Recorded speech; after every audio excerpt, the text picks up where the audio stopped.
सुप्रभात विद्यार्थियों। आज हम आपकी जो पुस्तक है हिंदी की, उसका जो 7वां अध्याय है प्राकृतिक व्यायाम, जो कि एक लेख है और ये महात्मा गांधी जी ने लिखा है। महात्मा गांधी जी को आप सब जानते हैं और कि वो हमारे राष्ट्रपिता थे। हम सब उन्हें प्यार से बापू कहते हैं। और हमारा जो स्वतंत्रता आंदोलन था, हमने अंग्रेज़ों से जो स्वतंत्रता प्राप्त की थी, उसमें उस स्वतंत्रता को प्राप्त करने में इनका महत्वपूर्ण स्थान था। इन्होंने कई आंदोलन चलाए, सत्याग्रह, अहिंसा, ऐसे शब्द हैं समाज को दिए, ऐसे शब्द इन्होंने समाज को दिए। असहयोग आंदोलन, सविनय अवज्ञा आंदोलन, भारत छोड़ो आंदोलन, इनके ये महत्वपूर्ण आंदोलन थे, जिसकी वजह से भारत ने अपनी जो वास्तविक स्थिति है उसको प्राप्त किया। इनका बहुत योगदान है। तो ये न केवल आंदोलन वगैरह में हिस्सा लेते थे, बल्कि ये बहुत अच्छे लेख हैं वो भी लिखते थे। तो उनके द्वारा रचित ये लेख है। तो सबसे पहले हम उनके बारे में ही पढ़ते हैं। मोहनदास करमचंद गांधी इनका पूरा नाम था। इनका जन्म 2 अक्टूबर 1869 को गुजरात के एक तटीय शहर पोरबंदर में हुआ था। गुजरात का तटीय यानी तट के पास जो शहर है, काठियावाड़ में है पोरबंदर, वहाँ इनका जन्म हुआ था 2 अक्टूबर 1869 को। 2 अक्टूबर को हम गांधी जयंती भी मनाते हैं। ये पेशे से वकील थे। पेशे से क्या थे? वकील थे। पर इन्होंने कभी अपने निजी स्वार्थ के लिए कार्य नहीं किया। इनकी सबसे बड़ी बात थी कि इन्होंने कभी अपने निजी स्वार्थ के लिए, अपने स्वार्थ के लिए काम नहीं किया, देश की भलाई के लिए किया। इन्होंने सत्य, अहिंसा और सादगीपूर्ण जीवन बिताया, एकदम सादगीपूर्ण जीवन बिताया। चरखा, खादी के वस्त्र ये लोगों से इन्हीं के लिए कहते थे। वर्ष 1921 में भारतीय राष्ट्रीय कांग्रेस की बागडोर संभालने के बाद इन्होंने देश भर में गरीबी से राहत दिलाने, महिलाओं के अधिकारों का विस्तार, धार्मिक और जातीय एकता का निर्माण व आत्मनिर्भरता के लिए अस्पृश्यता के विरोध में अनेक आंदोलन चलाए। इनका बहुत योगदान है। इन्होंने महिलाओं के अधिकारों का विस्तार, क्योंकि उस समय महिलाओं की स्थिति बड़ी दयनीय थी, महिलाओं के साथ बहुत अन्याय होता था, तो उनके अधिकारों को दिलाने के लिए बहुत प्रयास किया। गरीबी, हमारा जो समाज है वो गरीबी से जूझ रहा था, क्योंकि अंग्रेज है, उन्होंने क्या किया, सारा धन है वो अपने वहाँ ले गए और हमें बहुत प्रताड़ित करते थे। हमारी ही धरती और हम पे ही क्या करते थे, जुल्म ढाते थे। अब देखिए, बहुत सारे आंदोलन चलाए इन्होंने, जिनमें असहयोग आंदोलन और भारत छोड़ो आंदोलन प्रमुख है। देखिए, महत्वपूर्ण आंदोलन असहयोग आंदोलन और भारत छोड़ो आंदोलन, और सविनय अवज्ञा आंदोलन भी इनका बहुत ही महत्वपूर्ण आंदोलन है। गांधी जी को महान लेखक होने का भी गौरव प्राप्त है। गांधी जी को महान लेखक होने का गौरव भी प्राप्त है। इन्होंने अपनी आत्मकथा लिखी है, सत्य के साथ मेरे प्रयोग। कई दशकों तक इन्होंने अनेक पत्रों का संपादन किया, पत्र भेजे, जिसमें हरिजन, ये जो पत्र है, पत्र पत्रिका है, उनमें जो इनके जो पत्र थे वे हरिजन, इंडियन ओपिनियन, यंग इंडिया आदि प्रमुख है। इन पत्रों का इन्होंने संपादन भी किया था, संपादक का कार्य भी किया था। 30 जनवरी 1948 को इस अहिंसा के पुजारी का निधन हो गया। नाथूराम गौडसे ने गोली मारकर इनकी हत्या कर दी थी। 30 जनवरी 1948 को इनका निधन हो गया था। बहुत ही महान व्यक्तित्व थे। अब देखिए, इन्होंने इस पाठ में क्या लिखा है। इन्होंने प्राकृतिक जो व्यायाम है उनके बारे में लिखा है। मानसिक शक्ति के विकास के लिए स्वस्थ शरीर होना बहुत ज़रूरी है। देखिए, कहते हैं स्वस्थ शरीर में ही स्वस्थ मस्तिष्क का निवास होता है।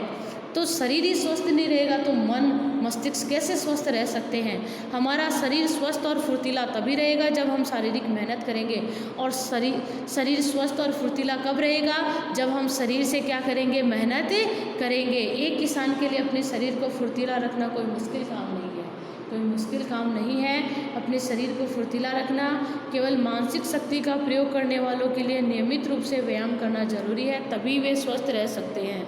केवल मानसिक शक्ति का प्रयोग करने वाले, यानी जो मानसिक कार्य करते हैं, दिमागी कार्य करते हैं, मन से संबंधित जो कार्य करते हैं, उनके लिए नियमित जो व्यायाम है करना जरूरी है, तभी वे स्वस्थ रह सकते हैं। देखिए, जो व्यक्ति कंप्यूटर पे 10 घंटे 8 घंटे बैठता है, अगर वो थोड़ी बहुत देर के लिए कसरत नहीं करता, अपने दिमाग, अपनी आँखों को आराम नहीं नहीं देता तो उसका शरीर है वो स्वस्थ नहीं रह सकता, उसकी आंखें भी जल्दी खराब हो जाती है। आगे देखिए, मनुष्य को जितनी ज़रूरत हवा, पानी और अन्न की होती है उतनी व्यायाम की भी, उतनी उसको किसकी होती है? कसरत की। हाँ, कसरत बिना मनुष्य वर्षों तक जीवित तो रह सकता है, फिर भी यह सर्वमान्य तथ्य है कि कसरत के बिना मनुष्य निरोग नहीं रह सकता।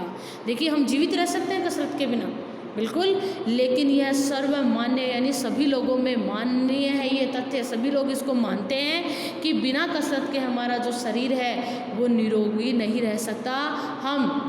हमें कुछ ना कुछ रोग है वो होगा, लेकिन अगर हम कसरत करते हैं, नियमित रूप से सही समय पर उठते हैं, नियमित रूप से व्यायाम करते हैं तो हमारा शरीर भी स्वस्थ रहता है।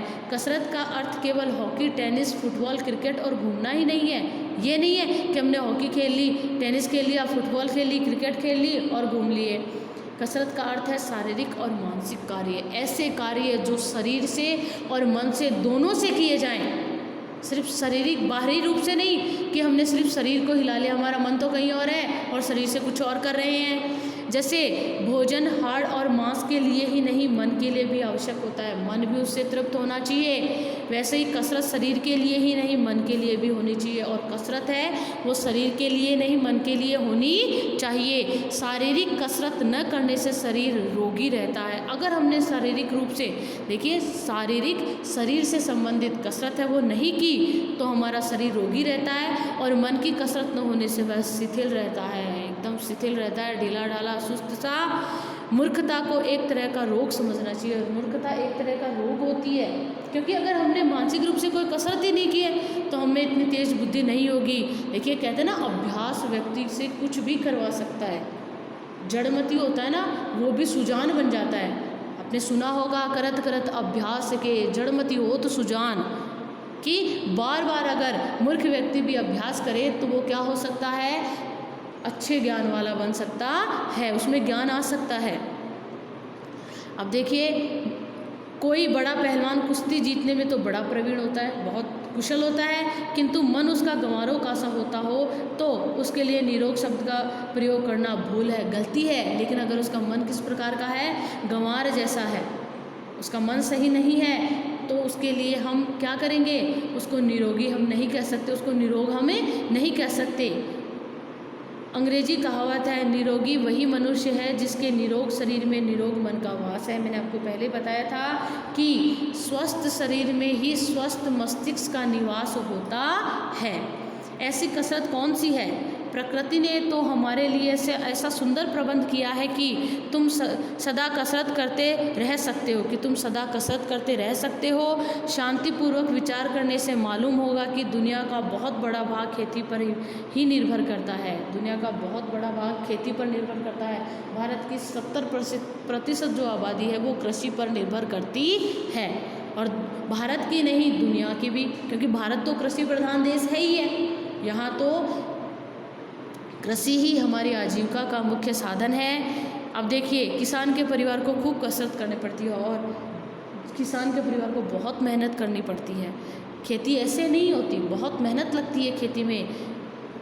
रोज़ 8-10 घंटे अथवा इससे भी अधिक कार्य करने पर इन्हें खाने पहनने भर को मिलता है। देखिए, काम करते हैं 8-10 घंटे से ज़्यादा, और इतना ही मिलता है कि ये पहन सके और खा सके। इन्हें मन के लिए अलग से कसरत नहीं करनी पड़ती, मन की कसरत इनको नहीं करनी पड़ती। मूढ़ किसान कोई काम ही नहीं कर सकता। अगर किसान मूर्ख है, उसे ये नहीं पता कि कौन सा बीज कब बोना चाहिए, खरीफ की फसल कौन से, रबी की फसल कौन सी है। अगर वो उल्टी फसल बोएगा तो वो क्या कर लेगा? निहाल होगा क्या? नहीं होगा, कोई मतलब नहीं रहेगा उसका। उसे मिट्टी की पहचान, ऋतु परिवर्तन का ज्ञान कि किस मिट्टी में कौन सी फसल है वो अच्छी लगेगी, उसका ज्ञान होना चाहिए। ऋतु परिवर्तन का ज्ञान होना चाहिए कि अब सर्दी की ऋतु आ रही है, ये फसल मुझे बोनी है, इस फसल से ये कार्य हो सकता है। अब खरीफ का समय चल रहा है और उसने रबी की फसल बो दी तो क्या फसल होगी? नहीं होगी, क्योंकि गेहूं के लिए ठंड चाहिए, और उसे हमने बाजरे के समय बो दिया तो दिक्कत हो जाएगी। चतुराई के साथ जोतना, और चतुराई के साथ जोतना, हल जोतना भी चतुराई के साथ। ऐसे नहीं कि हल है वो ऊपर ले लिया, बीज जमीन के अंदर गया नहीं तो लगेगा कहाँ से? जब जमीन के अंदर बीज जाएगा तभी तो बीज लगेगा। और साधारणतः चंद्रमा, सूर्य और तारों की गति जाननी चाहिए। और सबसे बड़ी बात, चंद्रमा, सूर्य और तारों की गति क्या क्या कैसे है, जो नक्षत्र वगैरह हैं उनकी स्थिति कैसी है, ये सारी चीज़ों का ज्ञान उसे होना चाहिए। शहर का बड़ा भारी बुद्धिमान भी किसान के यहाँ जाकर निर्बुद्धि यानी बुद्धिहीन, निर एक उपसर्ग है जो नहीं का अर्थ देता है कि बुद्धि से हीन सिद्ध होगा। कैसा सिद्ध होगा? बुद्धि से हीन सिद्ध होगा कि उसमें बुद्धि नहीं है। बड़े से बड़ा विद्वान भी, क्योंकि हम कितने ही विद्वान क्यों ना हो, हमें क्या पता कि कब कौन सी फसल बोनी चाहिए, ये ज्ञान तो किसान को ही होता है। और वास्तव में किसान ही से ही हमारा जो पेट है वो भरता है, वही अन्न पैदा करता है। किसान ही यह बता सकेगा कि अमुक बीज कब बोया जाता है, कि अमुक यानी कौन सा बीज कब बोया जाता है। उसे आसपास के रास्तों का ज्ञान होता है। तारों को देखकर वह रात में दिशा को पहचान लेता है। और तारों को देखकर, पहले जो तारे, भोर का जो तारा था उस समय लोग ये बता देते समय, तारे को देखकर समय का ज्ञान, मतलब अभी भी ऐसे हमारे जो किसान भाई हैं उन्हें पता है कि रात को अब इतने बज गए। तारों की स्थिति, आकाश की स्थिति देखकर वो समय को बता सकते हैं। अब देखिए आप, हमें जहाँ घड़ी देखकर समय का पता चलता है, वो बिना घड़ी के समय को बता सकते हैं। पक्षियों के शब्द और उनकी गति से वे बहुत सी बातें जान लेते हैं। पक्षियों के शब्द और उनकी गति से भी, मुर्गा जब बांग देता है तो इसका मतलब भोर हो गई, मुर्गा जो बांग देगा। मोर जब बोलता है तो लगता है बरसात आएगी, या फिर बादल नहीं होते और मोर बोलता है तो वो कई बार हमने ऐसे सुना भी है कि वो अच्छे के लिए नहीं बोल रहे। तो इस प्रकार की जो बातें हैं वो सब हमने किसानों के परिवारों से ही जानी है, और उसे बहुत ज्ञान होता है इन सब चीज़ों का। तो यहाँ तक आपको अच्छे से समझ में आ गया होगा। बाकी का हम अगली कक्षा में पढ़ेंगे और समझेंगे। धन्यवाद।